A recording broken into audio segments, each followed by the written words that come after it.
Godfather's Picture Book. A fairy tale by Hans Christian Andersen. Godfather could tell stories, so many of them and such long ones, and he could cut out paper figures and draw pictures. When it was nearly Christmas, he would bring out a scrapbook with clean white pages, and on these he pasted pictures cut out of books and newspapers. And if there weren't enough for the story he was going to tell, he drew them himself.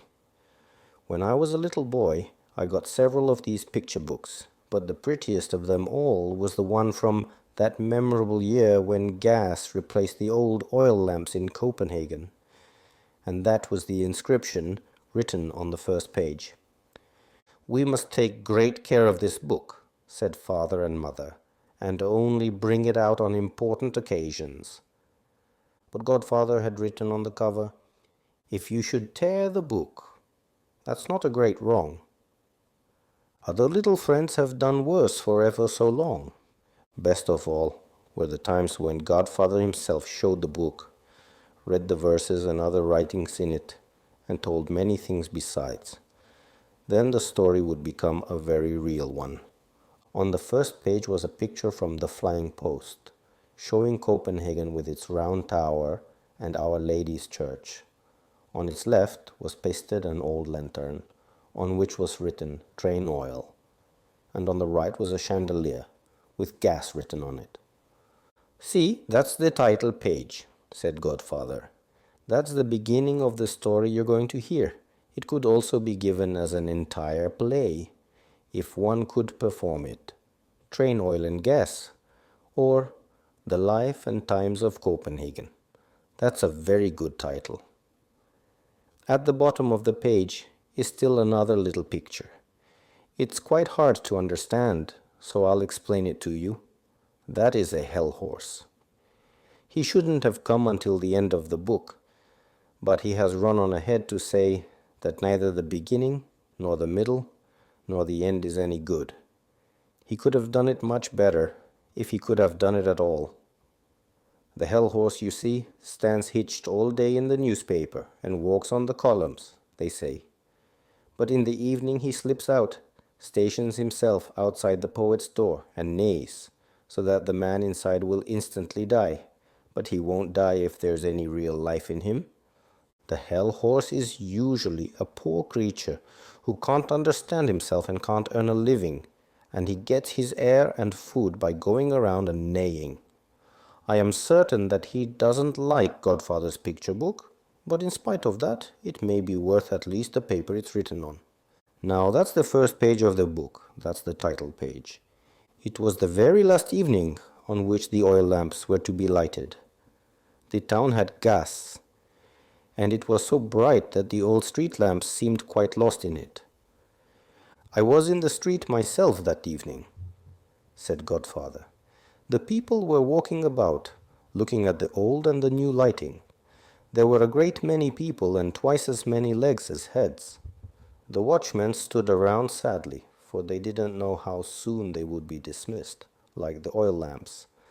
They could remember so far back, but dared not think forward. They had so many memories of quiet evenings and dark nights. I leaned up against a lamppost," continued Godfather, "and there was a great spluttering in the oil and the wick. I could hear what the lamp said, and you shall hear it too." "We've done the best we could," said the lamp. "We were good enough for our time, and have lighted up joy and sorrow. We have lived through many wonderful things. You might say we have been the night eyes of Copenhagen. Now let new lights take our place and take over our duties. But how many years they'll shine, and what they will light up, remain to be seen. Indeed, they shine a little stronger than we old fellows, but that's nothing. When you're molded like a gas chandelier, and have the connections they have, the one pours into the other.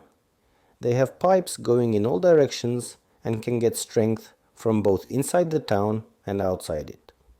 But each one of us oil lamps shines because of what he has in himself, and not because of any family connections. We and our ancestors have lighted Copenhagen from olden times, from immeasurably long ago. But since this is now the last evening that will stand and shine in the second row, so to speak, in the street here along with you, you shining comrades, we won't sulk or be envious. No, far from it, we'll be happy and good-natured. We are the old sentinels, being relieved by new guards in better uniforms than ours. We'll tell you what our family, way back to great-great-great-grandmother Lantern, has seen and experienced, the whole history of Copenhagen. May you and your successors, right down to the last gas chandelier, experience and be able to relate such wonderful things as we can when you get your discharge someday. And you'll get it. You may be sure of that. People are certain to find a better light than gas. I've heard a student say that there's a possibility they may someday burn seawater. When the lamp said these words, the wick spluttered as if it had water in it already. Godfather had listened closely, thought it over, and decided it was an excellent idea of the old lantern, on this evening of the change from oil to gas, to tell and display the whole history of Copenhagen. You mustn't let a good idea slip, said Godfather. I took it at once, went home, and made this picture book for you. It goes even farther back in time than the lamps could go. Here's the book, and here's the story. Copenhagen's Life and Times. It begins in darkness, on a coal-black page. That's the Dark Ages. Now let's turn the page, said Godfather. Do you see the picture? Only the wild sea and the swelling northeast wind, driving heavy ice floes before it. There's no one out sailing on them, only great stone blocks which roll down onto the ice from the mountains of Norway. The north wind blows the ice away. He wants to show the German mountains what rocks are found up in the north.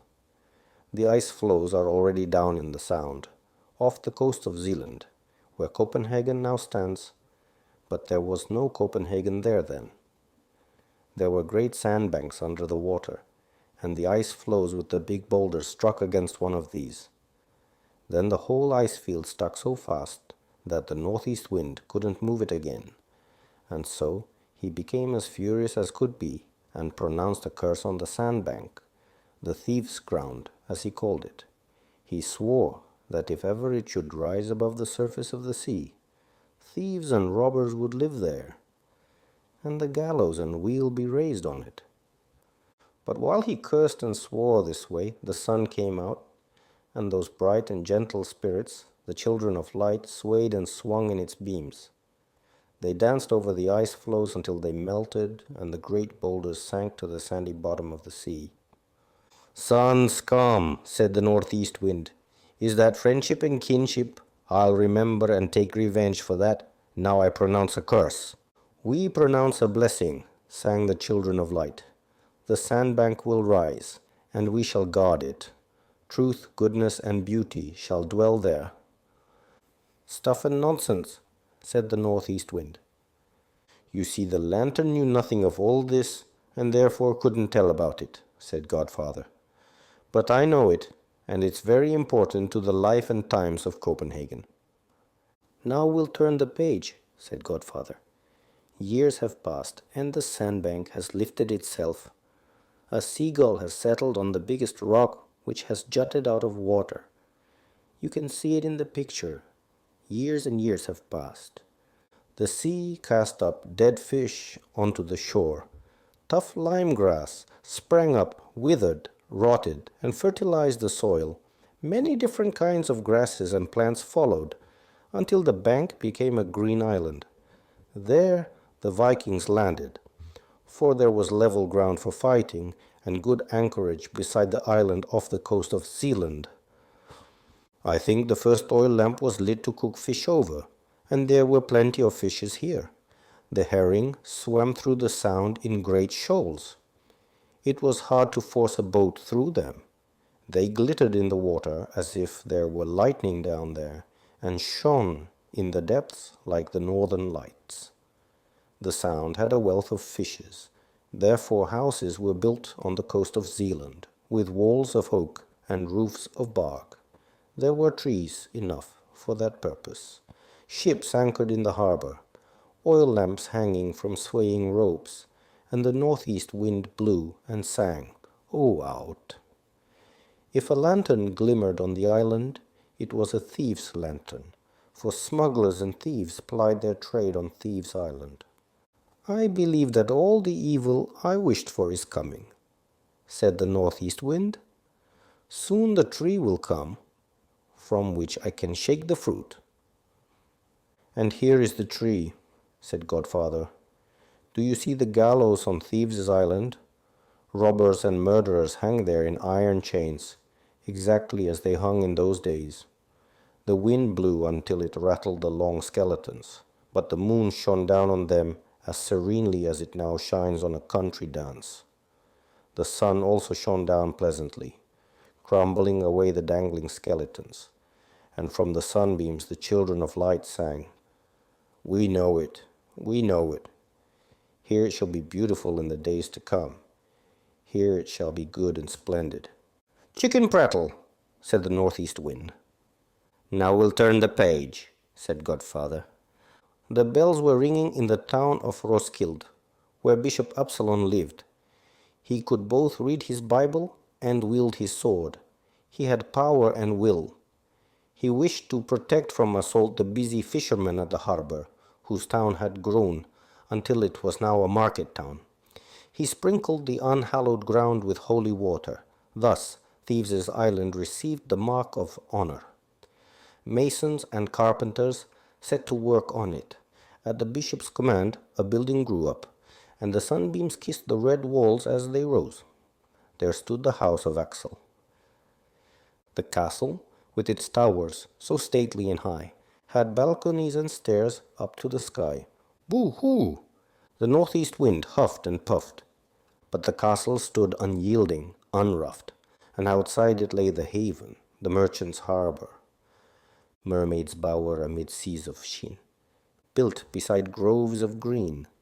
The foreigners came there and bought the wealth of fish, and built shops and houses with bladders for window panes, as glass was too expensive. Warehouses followed, with gables and windlasses. See the old fellows sitting there in the shops. They dare not marry. They trade in ginger and pepper. The Pebbersvende. The northeast wind whistled through the streets and lanes, sending the dust flying and tearing off a thatched roof. Cows and pigs wandered about in the street ditch.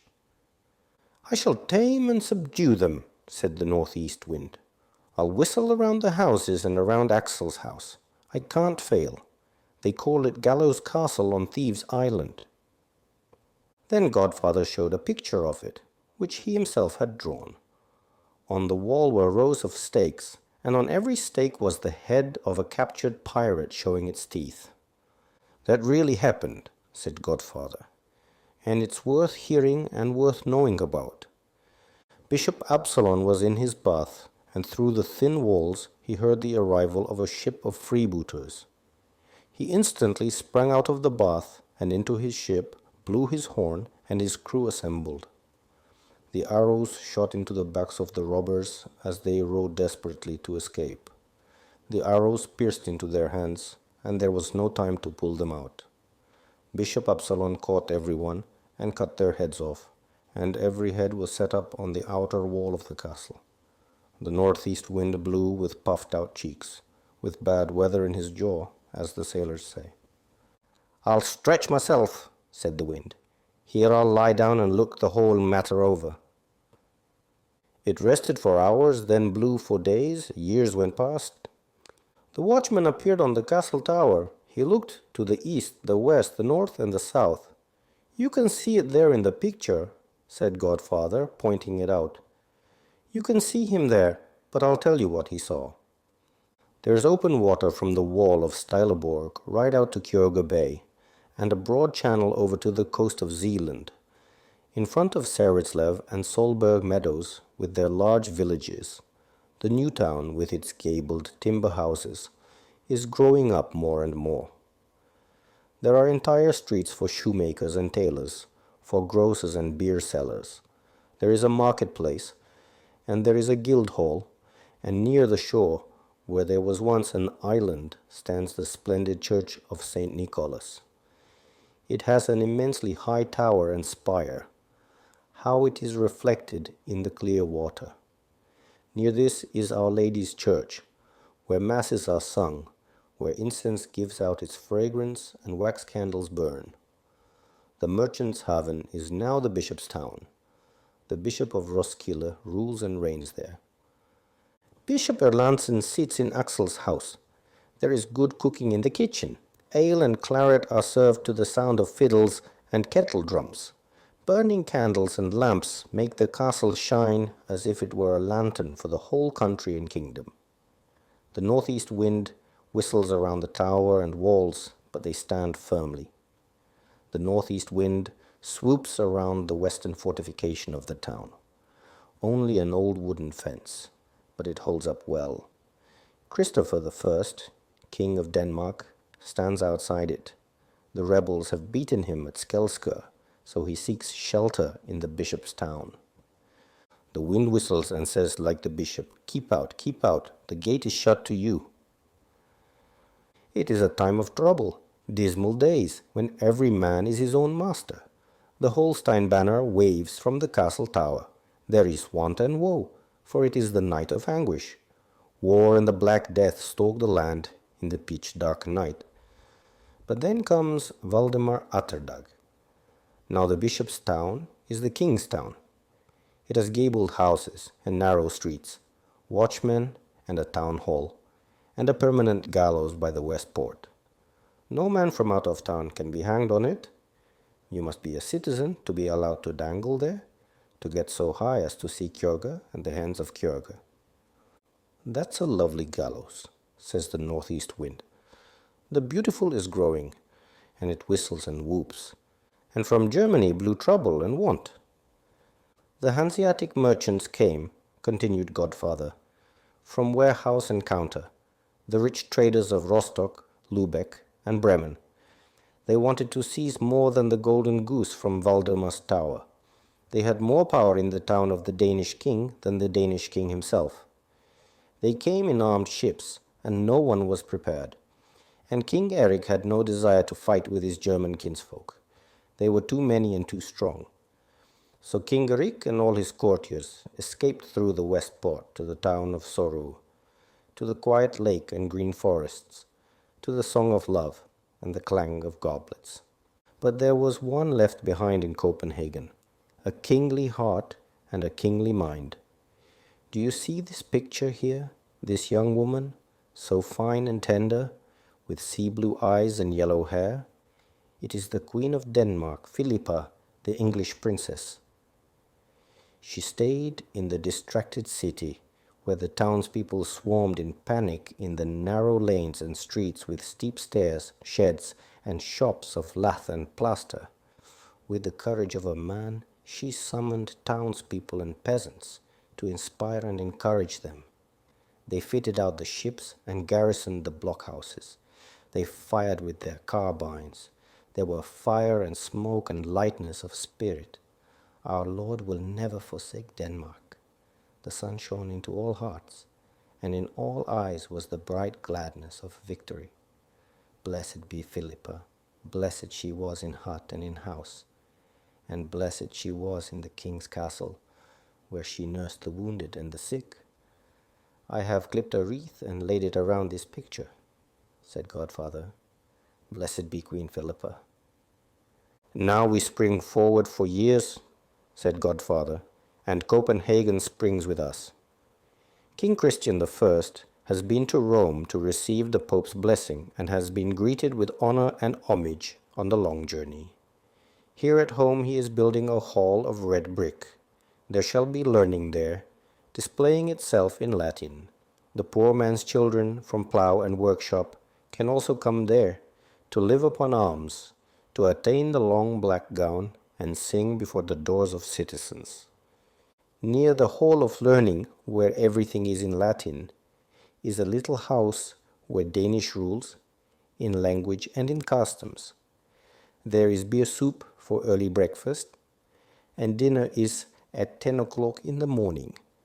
The sun shines through small panes onto cupboards and bookcases. On the shelves are written treasures. Master Meikle's Rosary and Godly Comedies, Henrik Harpestreng's Leech Book, and Denmark's Rhyming Chronicle by Brother Niels of Sorrow. Every Danish man should know these, says the master of the house, and he is the one to make them known. He is the Dutchman, Godfred van Gemmen, Denmark's first printer, who practices the divine black art of printing. And the books entered the castle of the king and the houses of the citizens. Proverbs and songs are given immortality. Things that men dare not say either in sorrow or in joy are sung by the bird of folklore, allegorically and yet clearly. For it flies free and wide through the common man's room and the knightly castle. It sits and twitters like a falcon on the hand of the noble lady. It steals in like a tiny mouse and squeaks in the dungeon of the enslaved peasant. Merely words, all of it, says the sharp northeast wind. Oh, it's the spring, say the sunbeams. See how the green buds are peeping out. Now we'll turn more pages in our picture book, said Godfather. How radiant Copenhagen is. There are tournaments and sports and splendid processions. Look at the gallant knights in armor, and the noble ladies in silk and gold. King Hans gives his daughter, Elizabeth, to the Elector of Brandenburg. How young she is, and how happy she is. She is treading on velvet. There is a whole future in her thoughts, a future of domestic happiness. Close beside her is her royal brother, Prince Christian, with the melancholy eyes and the hot, passionate blood. He is beloved by the commoners, for he knows their burdens. In his thoughts he has the poor man's future. God alone decides our fate. Now we'll turn another leaf in the picture book, said Godfather. The wind blows sharply and sings of the sharp sword and this difficult time of trouble. It is an icy cold day in mid-April. Why is the crowd gathering outside the castle and before the old custom house, where the king's ship lies with its sails and banners? People are crowded in the windows and on the roofs. There are sorrow and trouble, expectation and anxiety. They look toward the castle, now so still and empty, but where formerly there were torch dances in the gilded halls. They look at the balcony from which King Christian so often gazed out over the court bridge and down the narrow court bridge street to his dovelet, the little Dutch girl he brought from the town of Bergen. The shutters are bolted. As the crowd gazed toward the castle, the gate is opened and the drawbridge is let down. There comes King Christian with his faithful wife Elizabeth. She will not forsake her royal lord, now when he is so hard-pressed. There is fire in his blood and fire in his thoughts. He has wished to break with the olden times, to strike off the peasant's yoke, to do good to the commoners, to clip the wings of the greedy hawks. But they have been too much for him. He leaves his country and his kingdom to win allies and friends for himself abroad. His wife and loyal men go with him. Every eye is moist in this hour of parting. Voices are blended in the song of time, against him and for him, a three-part choir. Listen to the words of the nobles. They are written and printed. Woe to you, Christian the wicked! The blood that poured out in the marketplace of Stockholm cries aloud and curses you. And the monk's cry echoes the same refrain. Be you cast off by God and by us. You have called hither the Lutheran doctrine. You have given it church and pulpit, and bid the tongue of the devil speak out. Woe to you, Christian the wicked! But the peasants and commoners weep. Christian, beloved of the people, no longer may the peasant be sold like cattle, or exchanged for a hunting hound. That law shall bear you witness. But the words of the poor man are only chaff before the wind. Now the ship sails past the castle, and the commoners line the ramparts, so that they may once more see the royal galley sail. The time is long, the time is hard. Trust neither in friends nor in kinsmen. Uncle Frederick in the castle of Kiel would like to be king of Denmark. King Frederick is before Copenhagen. See the picture here? The faithful Copenhagen? Coal-black clouds are around it, in picture after picture. Just look at each of them. It is all a resounding picture. It resounds still in song and story.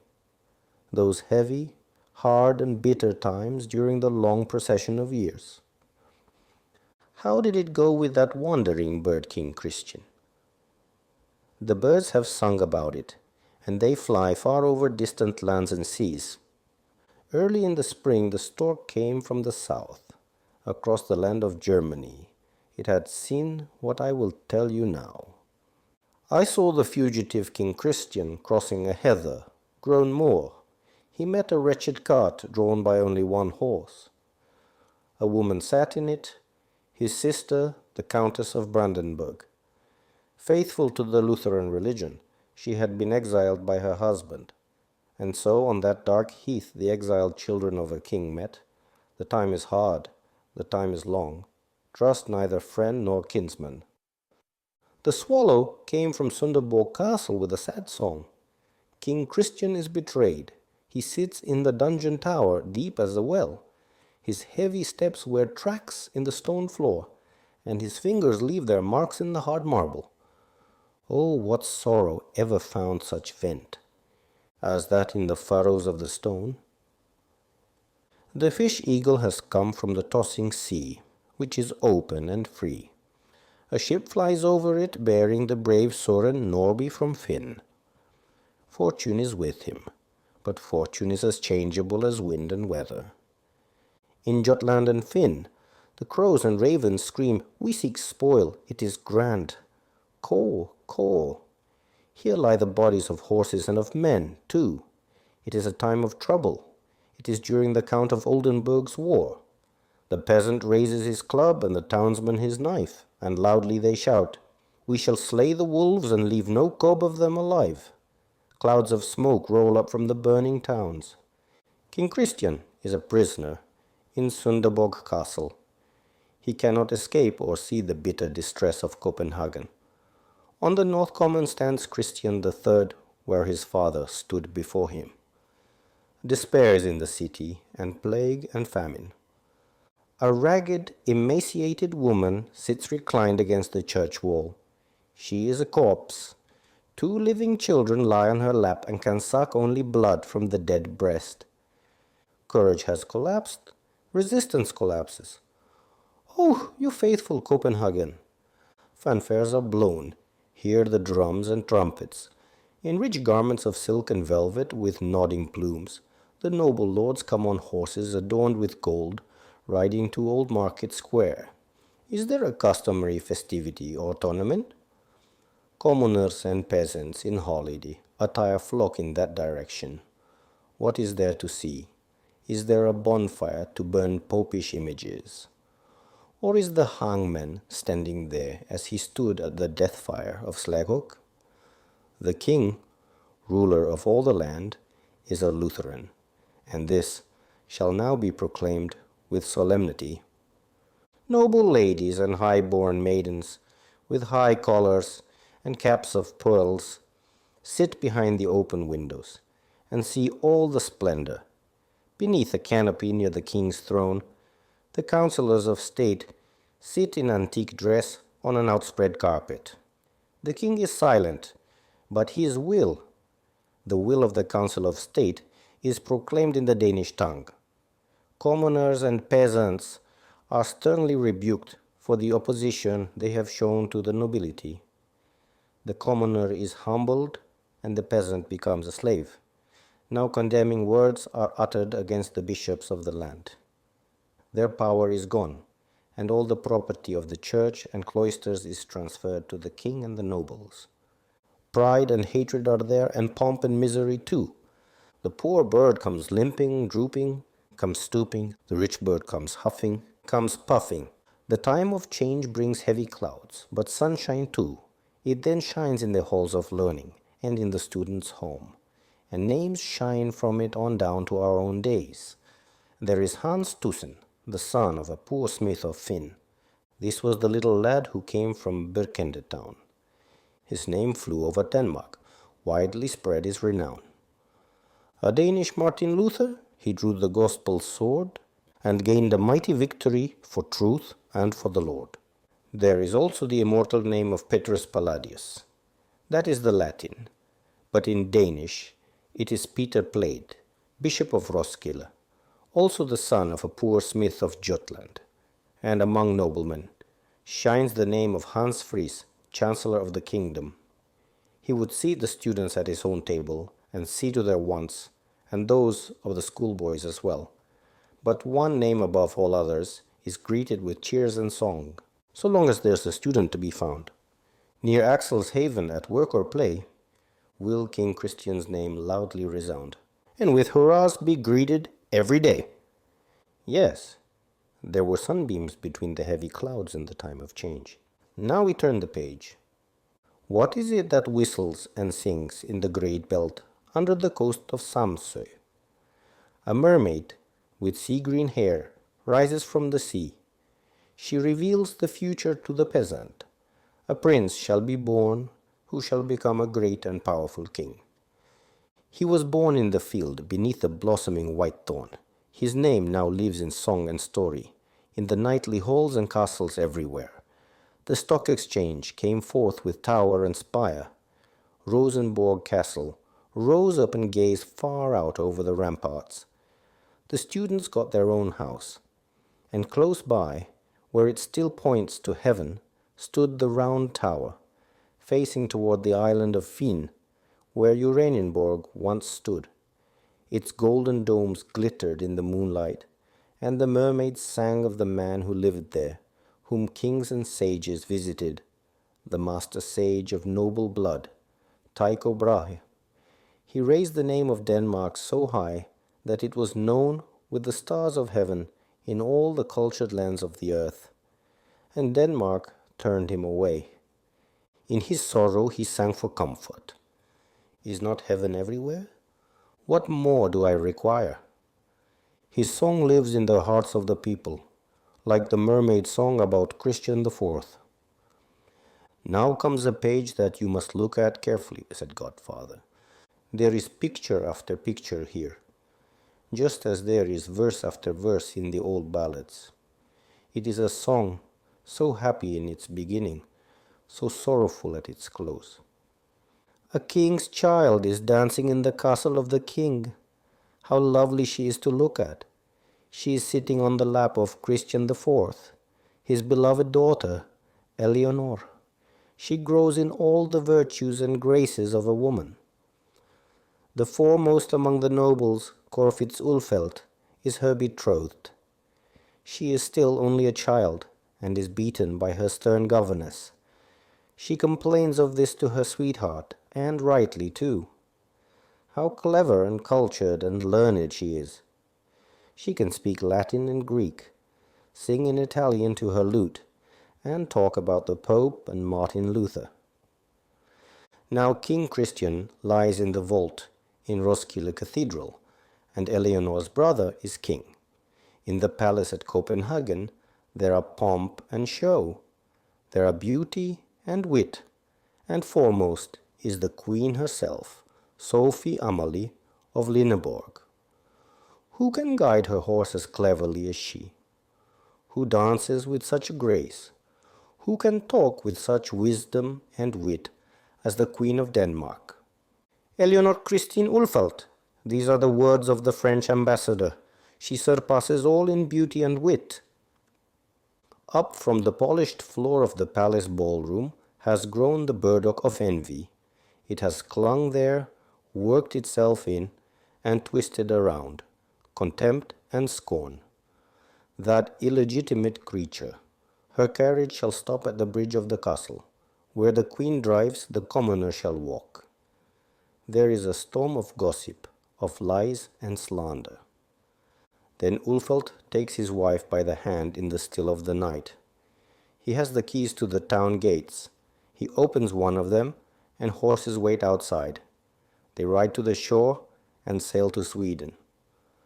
Now let's turn the page, just as fortune turned itself for those two. It is autumn. The days are short and the nights are long. It is grey and damp. The cold wind rises in its strength, and it whistles through the leaves of the trees on the ramparts. The leaves drop into Peter Ox's courtyard, empty and forsaken of its owners. The wind sweeps over Christianshavn, around the mansion of Kai Luke, which now is a penitentiary. He himself has been driven from home and honor. His escutcheon is smashed, and his effigy hung on the highest gallows. Thus is he punished for his thoughtless, frivolous words about the powerful Queen of Denmark. The wind pipes loudly as it rushes over the open space where the mansion of the Lord High Steward once stood. Only one stone of it is now left, and that I drove down here as a boulder on the floating ice, shrieks the wind. That stone stranded where since has grown Thieves' Island under my curse, and so it became a part of the mansion of Lord Ulfeldt, where his lady sang to the sounding lute, and read Greek and Latin, and bore herself proudly. Now only the stone is here with its inscription, the traitor Corfitz Ulfeldt, in eternal scorn, shame, and disgrace. But where is the stately lady now?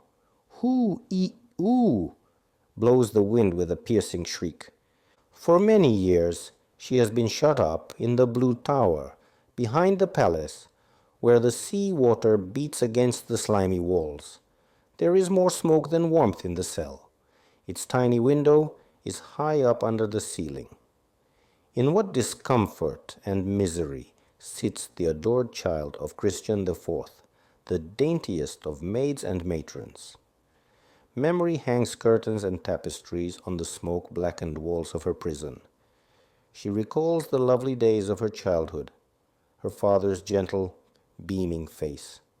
She recalls her splendid wedding, her days of pride, but also her days of misery in Holland, England, and Bornholm. Nothing seems too hard for wedded love to bear, and loyalty is not cause for shame or care. But he was with her in those days. Now she is alone, alone forever. She does not know his grave. No one knows it. Faithfulness to her husband was her only crime. For long and many years she sat there, while life went on outside.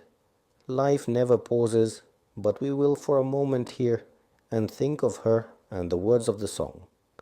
I keep my promise to my husband still, in want and dire need, and always will. Now do you see this picture here? Said Godfather. It's winter, and the frost has thrown a bridge of ice between Laland and Finn, a bridge for Carl Gustaf, who pushes on unchecked.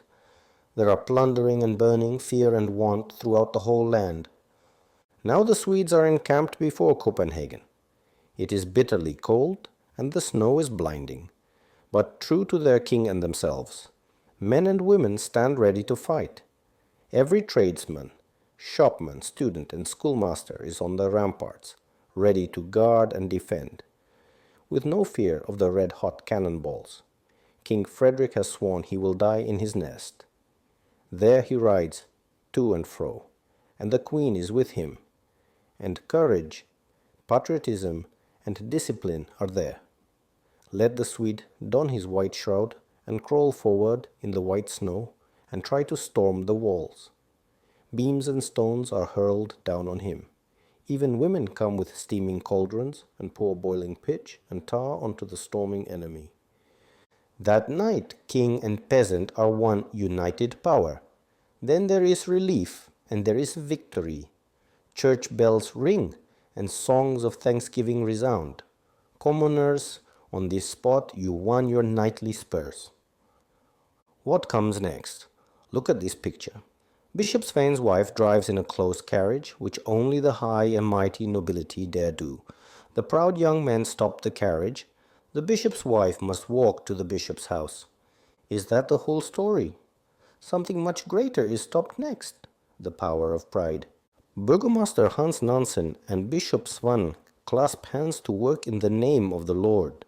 Their wise and honest talk is heard in the church and the house of the commoner. One hand clasp of fellowship, and the harbor is blocked, the gates are locked, and the alarm bell rings. Power is granted to the king alone, who remains in his nest in the hour of peril. He governs and rules over great and small. It is the time of absolute monarchy.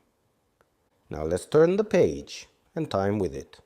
Hallo, hallo, hallo. The plough stands idle, and the heather grows wild, but the hunting is good. Hallo, hallo. Listen to the sounding horn and the baying hounds. See the huntsman, and look at the young and gay king himself, Christian V.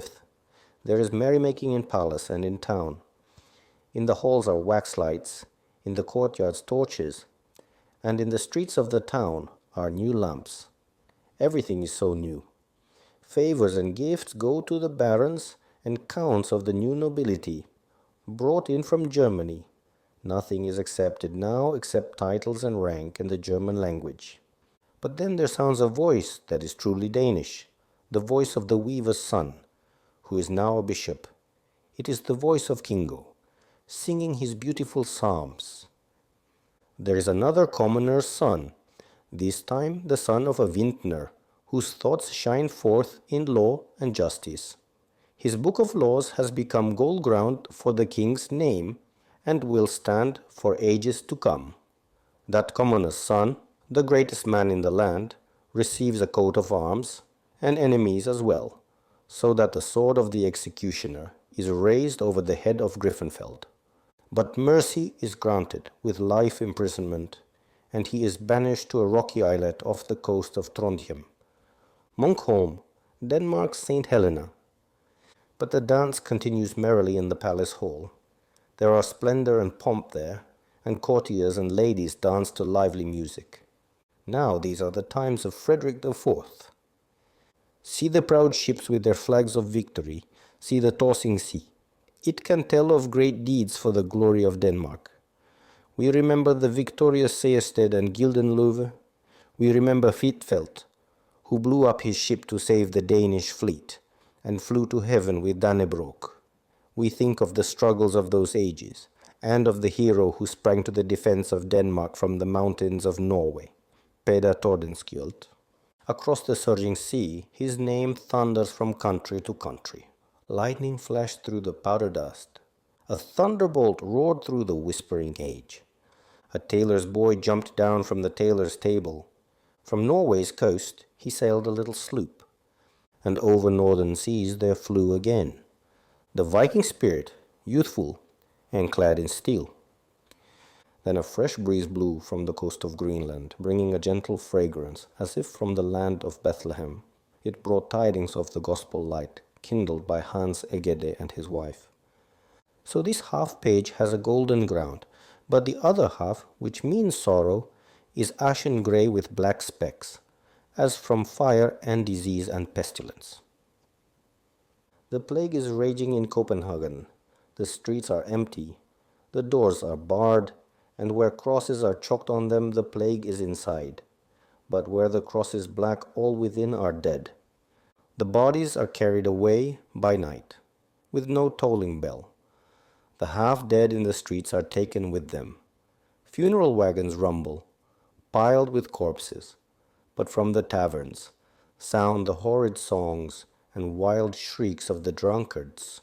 They try to forget their bitter in drink. They want to forget and end. Yes, everything comes to an end. The page ends here, with the second time of distress and trial for Copenhagen. King Frederick IV is still alive. The course of the years has turned his hair grey. From the window of his palace he looks out on the stormy weather of late winter. In a little house near the west gate, a boy is playing with his ball. It bounces up into the loft. The child takes a candle and goes up to seek it, but he sets fire to the little house, to the whole street. The fire leaps into the air so that the clouds themselves reflect it. See how the flames grow higher. There is food for the fire, hay and straw, bacon and tar, piles of firewood for winter, and it all burns. There is weeping, shrieking. There is great panic. The old king rides through the tumult, commanding and encouraging. There is blowing up with gunpowder, and the tearing down of houses. Now the fire has swept into the north quarter, and the churches are burning. St. Peter's and Our Lady's. Listen to the bells playing their last tune. Turn from us thy wrath, O Lord God of mercy. Only the round tower and the castle are left standing with smoking ruins about them. King Frederick is kind to the people. He is a friend to the homeless. He comforts and feeds them and is with them constantly. Blessed be Frederick the Fourth. Now look at this page.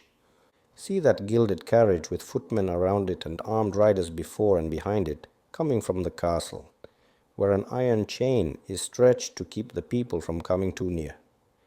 Every common man must cross the square with bare head, and therefore few are seen there. They avoid the place. There comes one now, with downcast eyes, and with hat in hand, and he is the one man of that time whom we can name with pride.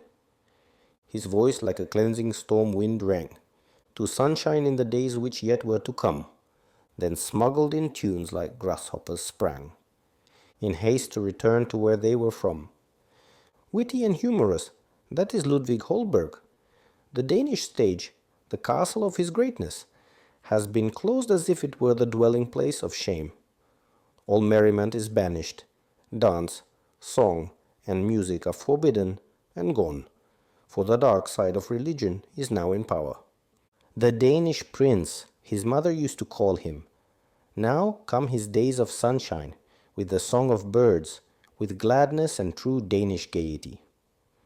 Frederick V is king, and the chain is taken from the square beside the castle. The Danish theatre is reopened. There are laughter and pleasure and good cheer, and the peasants again hold their summer festivals, for it is a time of joy after the time of fast and oppression. The beautiful lives again, blossoming and bearing fruit in sound, color, and creative art. Listen to Grétry's music.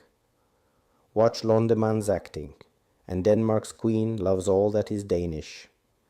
God in his heaven bless you, beautiful and gentle Louise of England.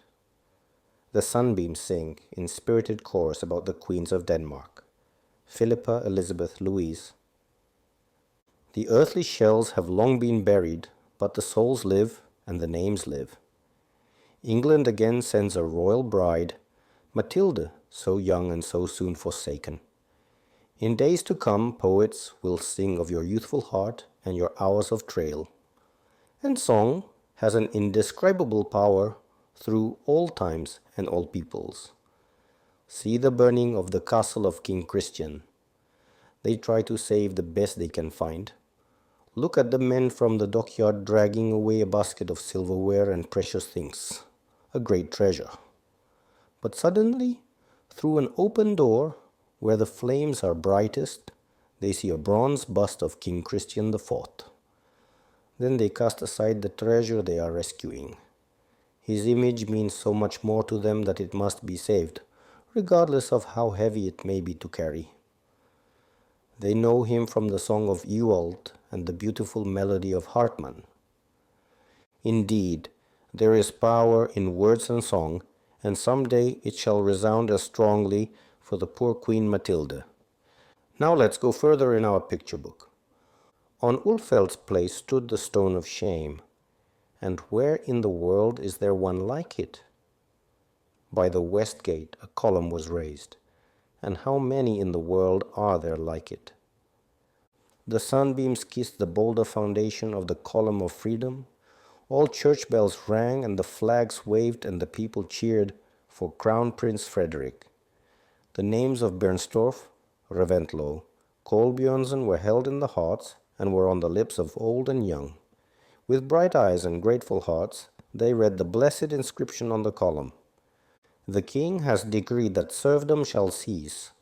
The agrarian laws be set in order and enforced, so that the free peasant may become brave and enlightened, diligent and good, a worthy and happy citizen. What a sunny day! Summer is in town. The spirits of light sang, "The good is growing, the beautiful is growing. Soon the stone on Ulfeld's place shall fall, but the column of freedom shall stand in the sunlight, blessed by God, king, and people." We have an ancient highway. It goes to the ends of the earth. There in the open sea, open for friend and foe, was the foe. The mighty English fleet sailed up. A great power came against a little one. The battle was hard, but the people were valiant. Each stood firm, untiring, held his place, stood and fought until death's embrace.